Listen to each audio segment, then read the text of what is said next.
हज़रत उमर फ़ारूक रज़ी अल्लाह ताला अन्हो जैं पंहिंजी ज़िंदगी अहिड़े अंदाज़ सां गुज़ारियो, अदल इंसाफ़ क़ाइमु कई।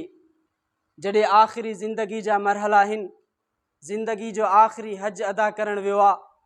हज अदा करे अल्लाह रब्बुल इज़्ज़त खां दुआ घुरी त हे अल्लाह, मुंहिंजो जिस्म कमज़ोर थी वियो आहे, मुंहिंजा हॾा कमज़ोर थी विया आहिनि।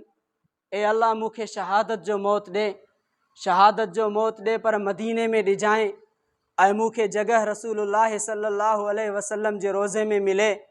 अल्लाह तबारक व ताला फ़ारूक आज़म जी इहा दुआ क़बूल फ़रमाई। जॾहिं सुबुह जे निमाज़ जे लाइ अचनि था, उहो अबू लोलो फ़िरोज़ मजूसी जंहिं कुझु ॾींहं पहिरियां हज़रत उमर फ़ारूक सां मुलाक़ात कयो, हज़रत उमर फ़ारूक उन खां पुछा कयो त तूं छा कमु कंदो आहीं? चई, मां तलवार ठाहींदो आहियां, उन्हनि में ज़हर मिलाईंदो आहियां, वॾा ख़तरनाक हूंदा आहिनि। हज़रत उमर चई त मूंखे बि हिकिड़ो तलवार ठाहे ॾे। चई, मां तोखे अहिड़ो तलवार ठाहे ॾींदुमि, पूरो दुनिया यादि कंदो। जॾहिं रवानो थी वियो, हज़रत अली रज़ी अल्लाह ताला अन्हु खे फ़रमायो, हज़रत उमर फ़ारूक चए, अली मूंखे ही क़तल जो धमकी ॾियूं वञे थो। उन पंहिंजे फ़रासत जे ज़रिए सम्झी वियो त हे मूंखे क़तल जो धमकी ॾिनो आहे।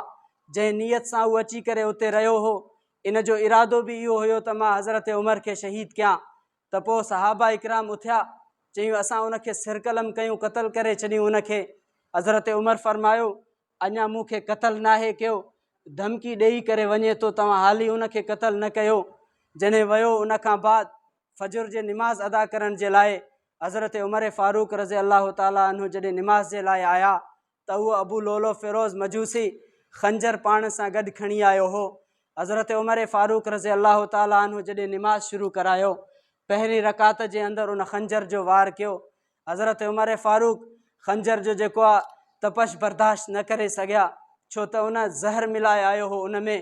पोइ हज़रत उमर फ़ारूक रज़ी अल्लाह ताला अन्हु हज़रत अब्दुर्रहमान बिन औफ़ रज़ी अल्लाह ताला अन्हु खे मुसल्ले ते अॻिते बीहारियो, बक़ाया रकात उन निमाज़ जी पूरी कई। उहो सहाबा इकराम सिफ़ुनि खे ईअं मज़बूती सां बीहंदा हुआ, सिफ़ुनि जे अंदरि पाण में मिली करे बीहंदा हुआ, कअन्नहुम बुनियानुम मरसूस, उहे पंहिंजे सिफ़ुनि खे मज़बूत कंदा हुआ। इहो अबू लोलो फ़िरोज़ मजूसी निकिरण जो कोशिशि कयो, सिफ़ खां न निकिरी सघियो। उन तक़रीबन 7 ॿियनि सहाबा इकराम खे खंजर हणी करे उते शहीद कयो ऐं वरी बि निकिरी न सघियो। पोइ उते पाण खे खंजर हणी करे वासिले जहन्नम थी वियो, ख़ुदकशी कई, उते जो उते हलाक थी वियो।